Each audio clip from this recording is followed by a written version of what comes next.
again, everyone. Bob Martin with RCSub.com in the Nautilus dry docks, and this is the next chapter in the build-up of this OTW Upholder RC model submarine. And this chapter is going to deal with the cosmetics of it. We're finished assembling the model. We've got everything functional. We've trimmed it, if you've been following the other chapters, and now we're going to move on to finishing it up and getting it to look like a real scale model. Okay, so the only thing that I've done up to this point is paint the model. I started with a base coat of high-grade automotive primer and moved on to a coat of just straight flat black, and that was like a Krylon product that I really like. It's fast drying, it's really durable, but you can see it's basically just a flat black model. And then what I did just to sort of prep for the weathering aspect of it is I took that same dark gray primer and I just kind of misted it onto the model from the top down. And that just kind of got rid of the pure black and turned it to more of a gray, but more importantly, it gave it just a little bit of texture. And that'll become important here in the next step when I start applying some weathering pastels. All right, we're at the next step here, and you can see this kind of looks like a big kind of smeary mess, but this is all part of the master plan.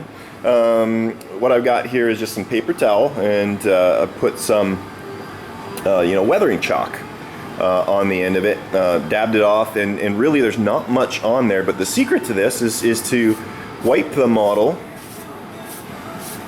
down just like this, and I wanted to get it everywhere. But the important part in this that I wanted to note is that you're always wiping down. It's never back and forth. This is weathering streaking. This is water causing the streaking effect on the hull when it's surfaced. So you can see the sail there, for example, is actually looking pretty good.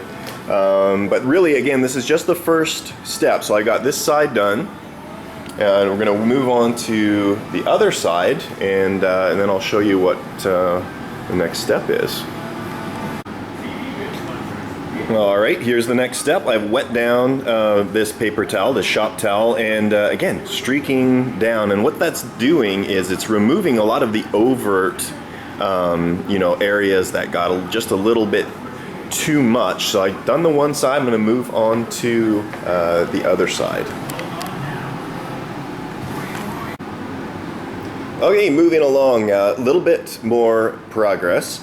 You can see that I have installed the exhaust nozzles in there, and as you saw earlier on, those were made from aluminum hollow tubing.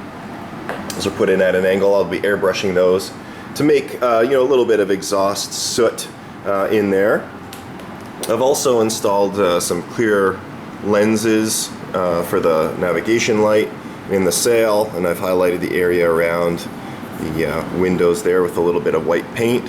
And I didn't point this out earlier, but I did fabricate and install some brass railing around the perimeter of the sail there as well. I wanted to also point out what I did on the bottom here, and I don't know that you can see it very well right now, but what I did is I took a little bit of self-etching primer, and it's kind of a gray-green color.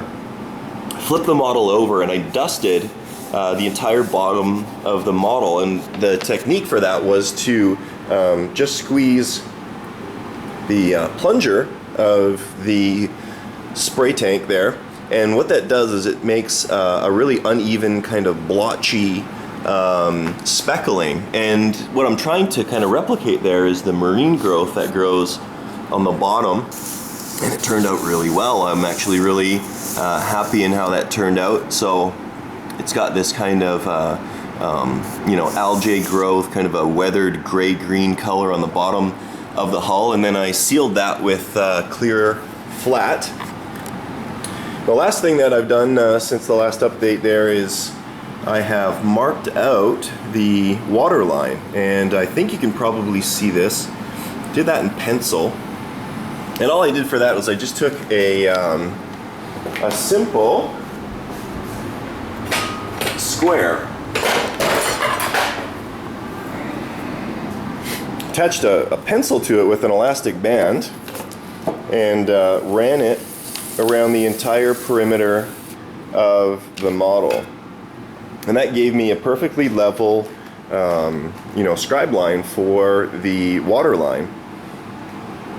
So what I'm going to start working on right now are the hull markings, and there's not a lot, fortunately. There's depth markings, and they're in red, which makes it a little bit harder to find dry transfers, but I did find these from Woodland Scenics. Got some straight lines. These would be going in around the grates in the front of the model, and a couple of different styles of numbers. So I'll probably be using like this size of number, and we've got some depth markings that'll go on the tail, by the tail here, and then in the front. So I'm going to get working on that right now. Okay, we are moving right along.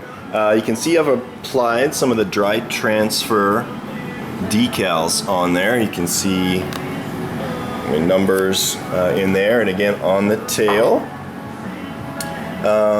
What I've done is I've masked off the water line, and this is one of my favorite parts of the build because it really does add a lot of character to the boat. So I'm going to be using my airbrush, and I'm going to be airbrushing along the water line really lightly, and the trick to this is subtlety. So I'm going to do that right now, and I'll show you what it looks like afterward. Okay, this is the finished model. It's basically ready to go, other than maiden voyage to do final testing. So waterline was airbrushed in. I did a light dusting of white, followed by a light dusting of green, just to kind of simulate that algae look, and then I finished up with just a little bit of like a pastel powder, just to kind of blend so it's not a hard demarcation between the two colors in there.